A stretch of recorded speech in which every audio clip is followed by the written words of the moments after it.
What's up, everybody? Welcome back to another edition of the Morello Show, episode number 20. We have finally made it to the 20s. Sorry it's taken so long. Had a little bit of things I needed to sort out, but we are back. Of course, I'm your host, Kyle Morello.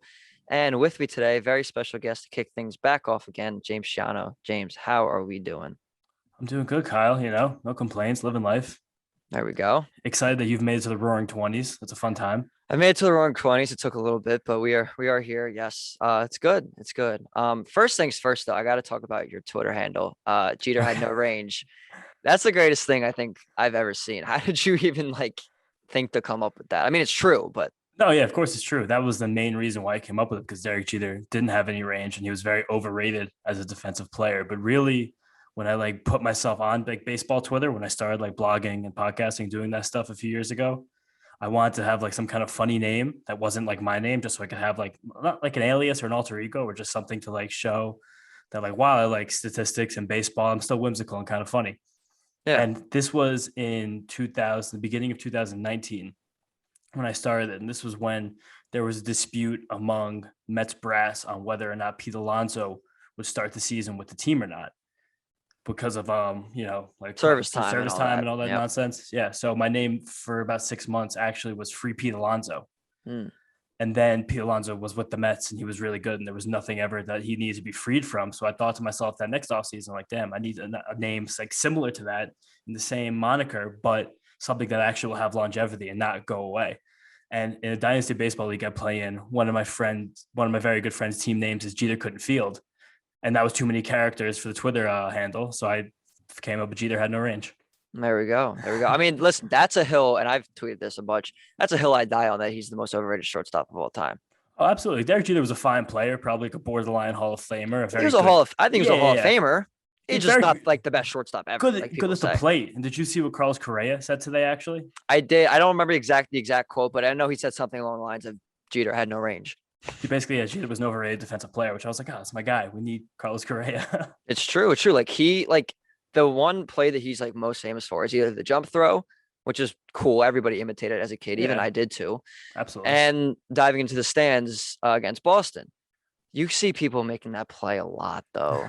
Like you see a lot of short, like Lindor can do that in his sleep. Like, Definitely. And if a player is able to track a ball normally and has appropriate athleticism, you can just get to that ball, stand underneath it. yeah, he didn't need to dive in the stands. He just caught the No. ball and then went. Whoosh. Yeah, his momentum took him there because he was so late on the play, which is a shame. He still made the play though, and his face is okay, thank God. But that's what you Yes, get. yes, exactly, exactly. All right. Well, we love talking about Jeter, but we're not going to talk about Jeter right now. We're going to talk about the New York Mets, which is something I love to talk about on this podcast, but we're at a little bit of a trying time right now. So we're going to get into it. First things first, the one thing we've been looking for the past, I guess, 2 months or a month and a half since the season's ended is a president of baseball operations. And it doesn't seem like we're going to have a president of baseball operations this coming year. What is kind of your opinion or things you've seen on how the search is going or what you kind of expect with our front office for this offseason?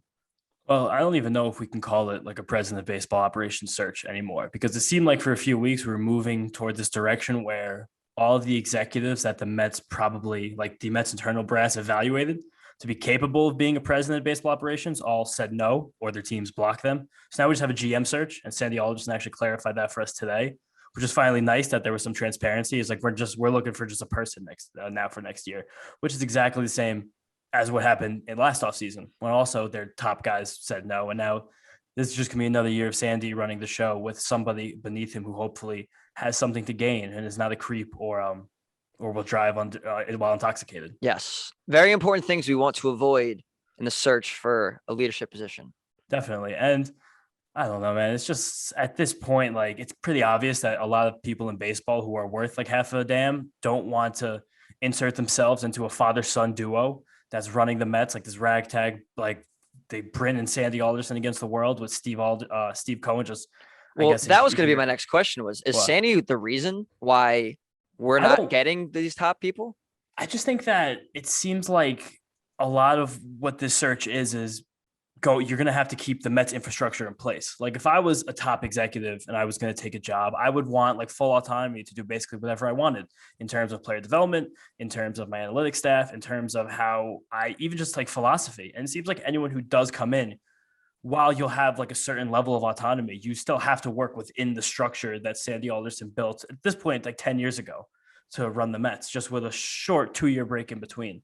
And I think that's definitely a deterrent because someone who takes a job like this, like you kind of want to be a star. That's the whole allure of the Mets general manager, the Mets president of baseball operations job. You're going to be in the top market. You're going to be under a ton of scrutiny. You have a decent base of talent to deal with, not great, which I guess we'll talk about offseason stuff, but you have something there, not everything there. And you just really don't want to take that job with like handcuffs or lead weights attached to your feet, you know? Especially if someone like if you're leaving, whether it's an assistant GM, Pobo job in another team, like whatever it is, like you're leaving that where you probably have a decent amount of free reign to, make your moves and implement your style of what you think will be a winning baseball club. And you coming over to New York to the Mets and Sandy's there. Like you said, he's had this structure in place for the last 10 years with that short 2-year break. And like we were just talking about, like, I don't think that's attractive to people because you want to make that own adjustments to the Mets, like, especially with the talent that we do have. Like it's an issue. It's an issue. Absolutely. And I do think that at this point now the Mets have basically fully committed to that. They've like completely internalized it and they're ready to do this again next year. Look for a new top executive similar to what the idea was last offseason. And you do figure next year, like David Stern's contract will be up. Like it remains to be seen whether he would want to join something where other people are already chosen to work for him and a new manager is going to be hired for him again. And then also there's a good chance that next year Brian Cashman's probably let go from the Yankees. It was close to that this year. So there is the idea that 2 actual top executives, however people perceive those 2, will be available next offseason. But it's just like lather, wash, rinse, repeat now with the Mets, this bureaucratic system in place that everyone kind of has to adhere to. And there's not a lot of room for innovation like you see with some of the top clubs in baseball. Yeah, I mean, it's awful. Like you said, like we just did this last offseason where, we were waiting for people and then we ended up hiring GM and assistant GM who I thought were going to be really good baseball people. And it turned out they were just terrible people in general. Yeah. And it seems like we might be going down that road again because today Adam Cromie, I don't know how to say his name. He's emerged as basically the front runner for this job, even though he's like the 8th front runner that we've had. So it's hard to, you got to take it all with a grain of salt. But of course, while he's worked in baseball and done a lot of great things there, I'm down to talk about it. He did leave baseball to work for a law firm that defended Chris Christie in Bridgegate, and Christie is on the Mets board. And the firm was also connected to Donald Trump's campaign for challenging the votes in last year's election, even though they did stop at a certain point. Like I will say, they only did their work for the Pennsylvania mail-in recount. But once they were proven wrong there, they completely quit and they actually made a statement, like completely defaming, not defaming the recount, but completely distancing themselves from it, like a national-wide recount.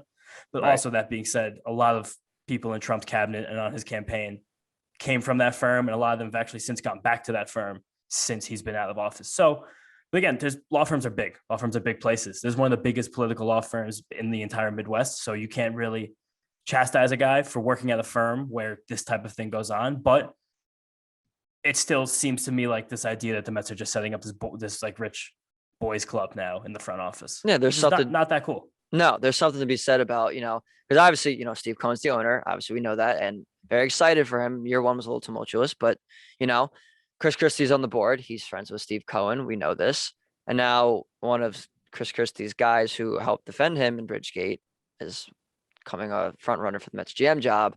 And it's like, okay, well, are we playing favorites? Are we trying to not hire the best people just because we missed out on, Theo Epstein and David Stearns and whoever else? But we don't need to be doing, going back to what we were just saying, we don't need to be doing the rinse, recycle, repeat next year either. Like there's no reason for that. So do you think what do you think the possibility that happens again next year? I think it's really high because let's just say for argument's sake that this guy Cromie is hired on Thursday or Friday as the Mets new GM. He's going to work directly under Sandy Alderson, directly above Bryn Alderson, and they're going to be a part of the team with Ben Zaumer and all the other people in the Mets front office to assemble a baseball team. Whoever you hire next year to be above everybody, it seems like this infrastructure is something that everyone here is already going to want to be in place, unless something absolutely catastrophic happens next year. So whoever this person is will probably more likely than not have personal connections from just being a rich old guy rather than just being like a baseball super genius. You know what I mean? And that's something I fear. And that's a road that seems like the Mets might be going down. Something I fear too, and it's also something I'm kind of a little bit surprised about because Steve Cohen early on, last November, December, he kind of preached that he was going to do things, the right way, hire the right people, that he didn't know everything, and he was going to, get these people in place to get us to where we want to be and get the championship in 3 to 5 years. But it seems like it's the opposite of that course of action so far, which is extremely concerning. Definitely. But again, we also have to say that Adam Cromie is a pretty talented baseball mind. He worked for the Nationals for 10 years. He rose completely up through the system, from basically, I just read a couple articles about him. He was on the precipice of going to law school because baseball had not worked out. Even after he got his degree in economics, he wrote his thesis on minor league player development and how that can impact organizational value going forward, which did turn out to actually be pretty meaningful because he wrote that in the early 2000s. I lost my train of thought. He actually, when he was about to go to law school, he got a call from a former classmate who was running Nationals player development or on their staff, offering him basically an internship. As a person with graduate degrees, probably a little old for an intern, but baseball is baseball, and that's Correct. what he wanted to do. So he rose up from an internship all the way to being the director of baseball, the head of baseball operations, and the assistant GM by the time he left that job in 2017 to become a lawyer, which again, still a little weird. But he laid the foundation for a pretty successful era of Nationals baseball. So I don't think he's necessarily a bad baseball mind. He probably is a move in the right direction, strictly looking at it from a baseball lens, where he's going to be committed to player development and the proliferation of analytics in the Mets, inside the Mets organization. But you just have this bad taste in your mouth that again, a lot went wrong to get to this point that we had to even consider Adam Cromie. But just the bad taste in your mouth that this is just going to be an organization that is more bureaucratic than merit-based. Correct. And you never want that, even though I do think, like you said, he can be a good baseball mind, and player development is huge and it's something we need. Even though we've had a decent amount of homegrown talent the last, 10 or so years, but it's definitely something we need. But we'll see what happens. I just want things to be done the right way. That's all I want. Whether it's, him or somebody else, that's all I want. But we could talk about Pope. Oh no, did you have something? No, I'm just nodding. Oh, well, we can talk about the front office all day. And I don't even want to get into the managerial research right now because we need a GM before we can even think about names. I don't even know what names we'd even be considering at this point just because we're so focused on front office. Doesn't even matter. Just got to get this over with. No, does not matter. But one thing we can focus on, because it doesn't necessarily correlate completely, because we do still have Sandy in place, who is a baseball mind, is the players. And we need some players. We're gonna have some players leave. I guess first we can start off with the 2 qualifying offers that the Mets extended to Noah Syndergaard, who looks like will accept, and Michael Conforto, who has declined. So I guess we'll start with Conforto. What are you thinking about that? Do you think there's a chance he resigns? Do you think he's going to get overpaid in the market? What's kind of your opinion? If anyone out there listens to my Mets Stuff podcast, I am been for months the high man on Michael Conforto. I really still think that there's a lot of juice left in that bat. I think that there was an entire array of circumstances this year that led to a pretty awful year, including a hamstring injury that he admitted playing through for most of the season. And then just probably by the end of it, feeling the pressure, overthinking it, not really being able to handle that contract year, weight on his shoulders. But I would still love to make an offer for Michael Conforto. Him declining the qualifying offer leads me to believe that if you're going to offer him a 1-year deal, it's going to need to be more than that amount of money. So a 1 for 23 or a 1 for 23 and a half type of situation. Or he probably just wants to take the shot of someone actually giving him a multi-year deal that's even around that average annual value, even something I don't know, 6 for 110. And I don't even know if that's necessarily an overpay for Michael Conforto, because at the end of the day, he still is a guy who gets on base a ton. All of his underlying power metrics this year, were still very positive. He hit the hardest ball of his career. His barrel rate was in line with most of his pass. So I think there's still a pretty high floor in Michael Conforto. His defense is, if nothing else, average, which is more than okay most of the time. I would love to re-sign Michael Conforto for something, but I do think that there is going to be a team that comes over the top and pays him either a lot of money in a short window to take his services, similar to Marcus Semien last year, even though there's very different players. He's nowhere clear of Marcus Semien, but just so he can recoup some value, a 2 for 40 or something. He could be a free agent by the time he's 30 again, and then just still ride out. I wish it was with the Mets, but I just can't see it right now. It just seems like they're kind of down on him internally. And it's weird because I don't know why. I agree. I mean, I think this year left an extremely bad taste in the front office's mouth, which, I get. He had a very, very not good year. At least at the plate. Defensively, he was fine, but at the plate, he wasn't good. Um, but one thing I think he might look for, and I think will benefit him in the long run, is just a change of scenery. He had a great run in New York. He had a great 7 years.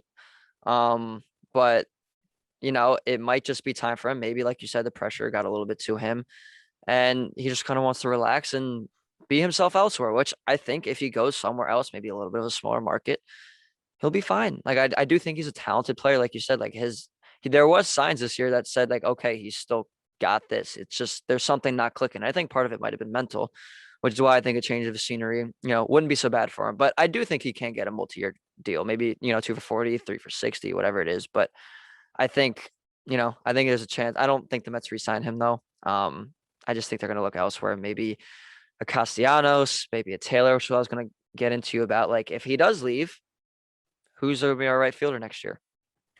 I think that the Mets are probably just based on like the way the free agent market is aligned. I think they're going to spend most of their resources looking for an infielder and probably starting pitching help. I think corner outfield is going to be probably towards the back end of their concerns because we saw this past season how easy it is to acquire corner outfielders. If you look at the trades made for Kyle Schwarber, Eddie Rosario, Jock Peterson, Adam Duvall, Jorge Soler, and even if you look at the contracts that half of those guys got in the offseason, it's pretty easy to find a corner outfielder who probably can't hit and probably can't field. So I think they're going to look more into that market. Maybe like if they really want to splurge, an Avi Garcia, maybe a Tommy Pham. But I really just see the Mets hyper focused on either Carlos Correa or Chris Bryant or Marcus Semien. I think those three guys are absolutely going to be the prime focus. And Bryant actually can be a corner outfielder. He's pretty good back there. Giants playing him back there most of the time after the trade deadline anyway. So I think that's it. But I think that, or maybe I'm just projecting because that's what I would do. And that's what seems logical. But I can't see the Mets really focusing on that aspect of the roster right now. No, I mean, that is right. He can play a plethora of positions. Like he played a lot of right field, played a lot of left field, especially with the Cubs too. He played a lot of left field. Yeah. He can play everywhere. And like, if we were to sign a Carlos Correa or a Marcus Semien, then McNeil can move over to third if we sign Semien, or if Correa, obviously, he would just play third. Well, first of all, we have to keep McNeil. I don't know if we're going to or not. That's another question for a little bit later. But it's going to be an interesting offseason. Actually, one thing I wanted to talk to you about too is I think the most intriguing option, and I don't know if it can get done, but I would love to get it done. And it would be going back to the Indians and trying to get Jose Ramirez. The Guardians, my fault. As of last week. As of last week, my fault, very much so. The Guardians have Jose Ramirez. He's going to be available this offseason because they're not going anywhere. And he's getting a little bit, he's not like old, but he's getting a little bit up there to the point where you might as well get some prospects for him. Do you think he should be at the top, maybe above Bryant or Correa, or do you think, it's not as much of a priority because we'd have to give up assets? I think possibly, but it would become a question of whether you're willing to part with probably Baty and Mauricio. Maybe not. I don't know, because Jose Ramirez, as of like currently stands, has 2 years and $26 million on his contract, which for Jose Ramirez is a bargain, but that's a pretty best deal in baseball. Yeah. I mean, besides Ozzie Albies, I'd say. Yeah. That one's like 10 for 70. It's ridiculous. Ridiculous. And there's a club option on him next year, which is obviously going to be picked up. So you're looking at 2 years, $26 million for one of the premier bats in all of baseball, a guy who would instantly, I would say, become the best hitter on this team, probably by a decently wide margin. But you would have to be willing to part with elite prospect talent. The same is true also for Matt Chapman, who's going to be extremely available this winter. Who I also wanted to bring up too. Yeah. But you're going to have to be willing to part with some of the best prospects. It might not even take Baty and Mauricio. It might just be like a combination of like Vientos and then like a pitcher or two with promise. But I just think someone would probably beat that if you're not going to offer one of your better prospects, similarly to how the Mets were beat for Jose Barrios at the trade deadline.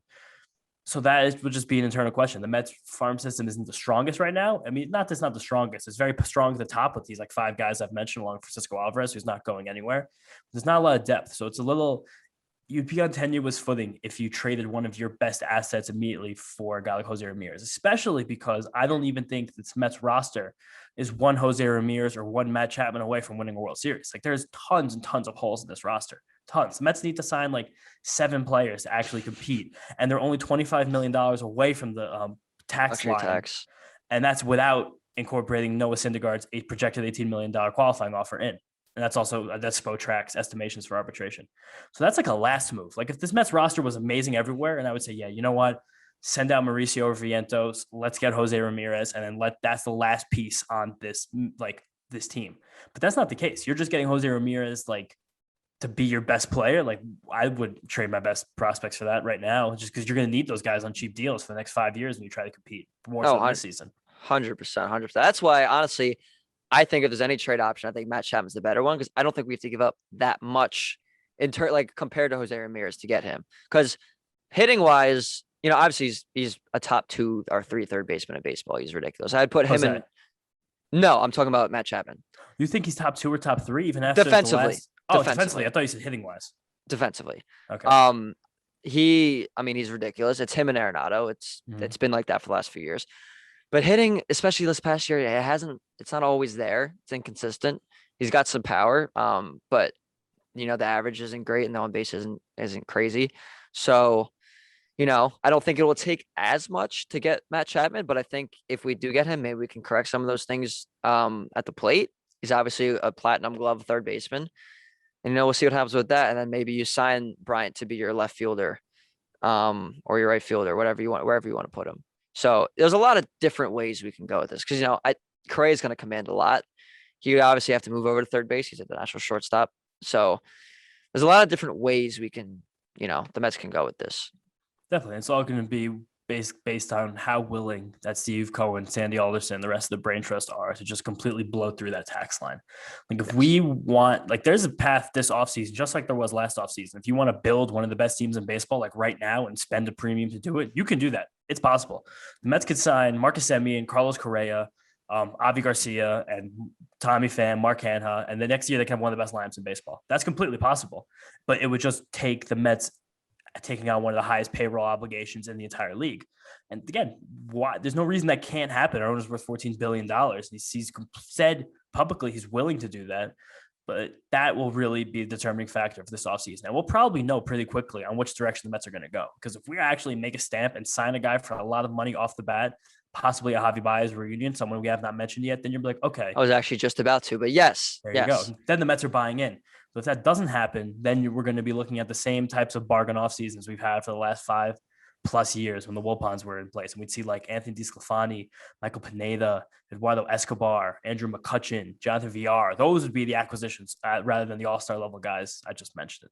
And I'm fine bringing back someone like Villar as a bench bat. I really enjoyed watching him this season. I think he's a great locker room guy. I think he provides a spark off the bench, but I don't think he should be as much of a role as he had this year. But back to Baez, I really, really think we need to re-sign Baez. If he can keep up with the plate discipline he showed, especially the second half that we had him, he was really, really good. And he's obviously an extremely talented second baseman at that position. And we could also use Jeff McNeil and JD Davis as trade chips too, to get someone like a Chapman, because the A's are going to compete. Or, like a Ramirez. I don't think they're going to compete anymore. Well, no, not anymore. But yeah, they always want to try. They always want to try to, retool on the fly. That's kind of been their MO for a while. But maybe they'll take someone like JD Davis or Jeff McNeil to keep them afloat a little bit. It possibly would, but the Mets would still be parting with massive types of levels of prospects to get even Chapman, because Chapman, I think he's still very well respected in the baseball circles because of that great defense. And he also dealt with, I think it was a hip labrum tear in the shortened season.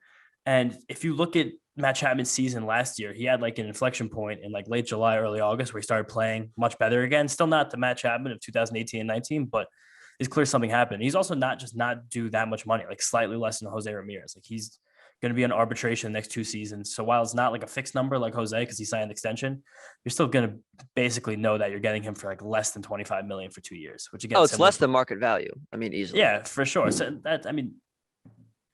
you're still going to have to part with a lot to do it, which is why the same boat was in last year before the Mets signed trade for Francisco Lindor. It's just more beneficial to your future if you just spend a lot of money, because we have it. And Javi Baez would be a good way to start that. He could do a lot of things. He's going to come cheaper than Marcus Semien, I'm assuming. He's also younger. He's probably similarly talented on defense, just a little flashier. Semien kind of goes into the radar a little more. Yeah. But I mean, it's also, you can't deny like what Javi Baez pulled out at Francisco Lindor. Like his entire game changed completely when him and Javi were like together and healthy. And again, that could just be happenstance. Might be a coincidence because But I don't Lindor, think it is. Like they're really yeah, good friends. yeah. Javi went on record before he got traded and said, "I would only switch to second base if I play with San Francisco Lindor." And Correa And has said something similar about playing third base. I was just gonna say that like they were all teammates on Team Puerto Rico in the World Baseball Classic, and obviously as countrymen. So if Baez is resigns first, and then it's like, hey, Correa, come on over to Queens. Let's make this happen. We can win a championship. We'll obviously see about that, but we can win a championship is what they tell him. You know, he's been through a lot of stuff in Houston. I don't know if he still wants to be there. I think he's completely gone from Houston. I think it's going to come down to like the Yankees, even though they probably won't because they hate him so much, but he's still going to be in play because they need a shortstop that bad. The Tigers, because they're willing to spend and they have AJ Hinch as foreign manager. The Mariners claim they're willing to spend and they have an exciting roster with a hole at second base. I mean, there's plenty. Almost every team could benefit from having Carlos Correa in the roster. He's literally like one of the best free agents that we've seen the last few years reach the market, like on the same level as guys like Machado and Harper, in my opinion, and like basically the I same agree. age. Yeah. I agree. He's elite. He's an elite baseball player, and it would take a massive salary commitment, something similar that you gave Francisco Lindor. So it's just going to be about, again, whether or not Steve Cohen and Sandy Alderson are willing to take that on. Because if they are, the Mets should offer him 10 for 280 and say, let's just get this thing going. Let's turn it up a notch and have a lot of fun. Little Puerto Rico, baby. Let's get the vibes back in Queens. And then you also have Edwin Diaz too, who's also their teammate. So like, yes, and Tomas Nido and Seth Lugo. correct. Like you have all that, and they're all good players. Like even a backup in Tomas Nido. Like I think he's different one of the levels of those other guys, but yeah, of course, I think he's like one of the better backup catchers in baseball. Like and everybody seems to love him. It seems like he's a great locker room guy, and he's a great teammate. So all of that could factor into Correa coming. Although I will say I do think the Tigers makes the most sense, and I would love that for the Tigers, especially because I have some friends who are Tigers fans, so that would be good for them. But if not the Tigers or maybe the Yankees, I think we would make the most sense if you'd be willing to play third base. And also the Phillies, if they want to make a big offer, they have a gigantic hole at shortstop they've had for years now. Yes. So basically since Jimmy Rollins left. I think that Didi makes was a ton good of one sense. year, but he was terrible this year. So yeah, I think it would make a ton of sense too. So it's gonna be really interesting. And then you also have to factor in Trevor Story, who's a really good player. Obviously, he'd be coming off of Coors, but Story's a guy I wanted to talk about because I did mention like the Michael Conforto taking a Marcus Semien type deal. I think Trevor Story profile is very similar to Marcus Semien did last offseason, where it was just a down year, but that was mixed around years and years of elite production. And he lost a lot of protection in that lineup this year with Charlie Blackmon becoming bad and Nolan Arenado getting traded. Yep. I think Story is the guy who's very likely to sign a 1 or 2 year prove it deal, and a guy who would probably benefit from a future free agent negotiation by one, proving he can play outside the Coors Field, and two, showing some defensive versatility, which I'm sure he has because he's a fantastic athlete, one of the best defensive shortstops in baseball. Yep. And he was a guy who was rumored, it was never corroborated, but rumored to be on the Mets radar at the trade deadline to play either second or third.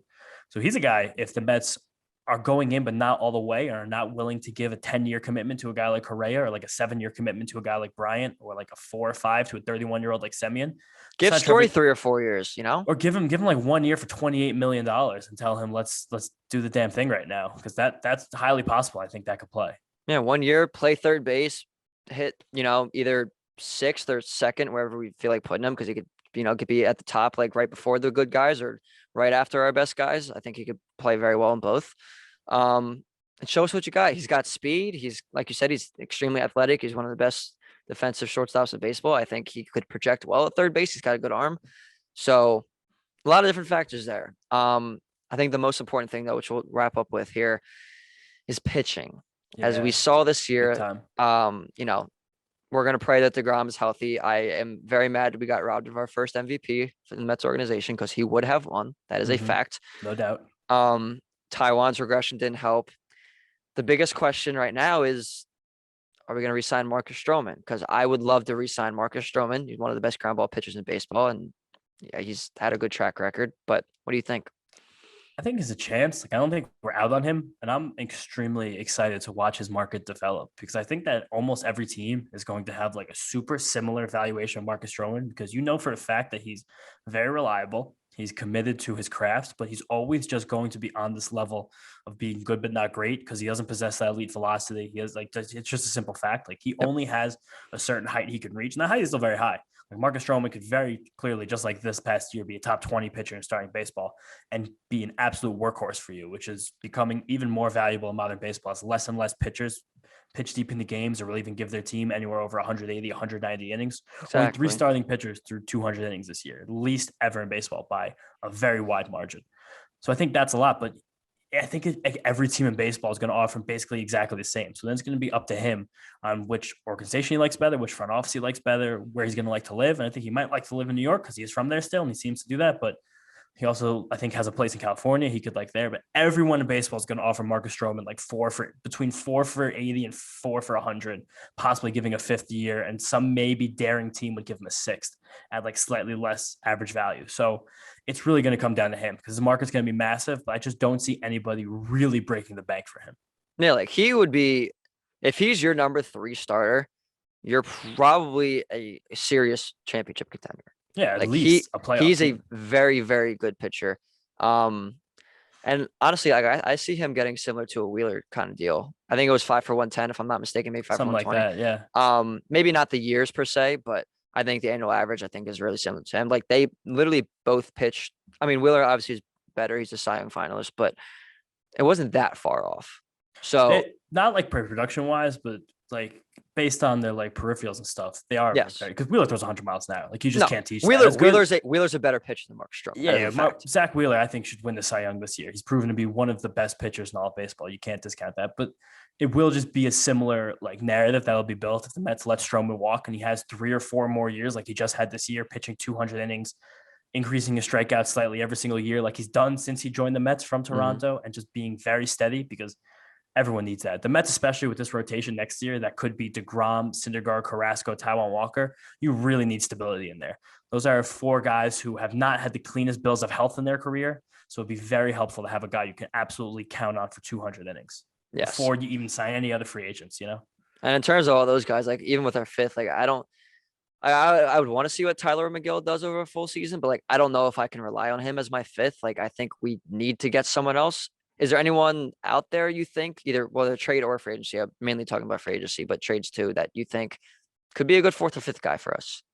I think this starting pitcher market is like a little bit stronger than people are giving it credit for because the guys at the top are weird, like Carlos Rodon is weird. Robbie Kevin Ray. Gausman's weird. Robbie Ray's weird. Like you don't have that great feeling in your stomach when you give either of those guys a contract like you would with like a Garrett Cole.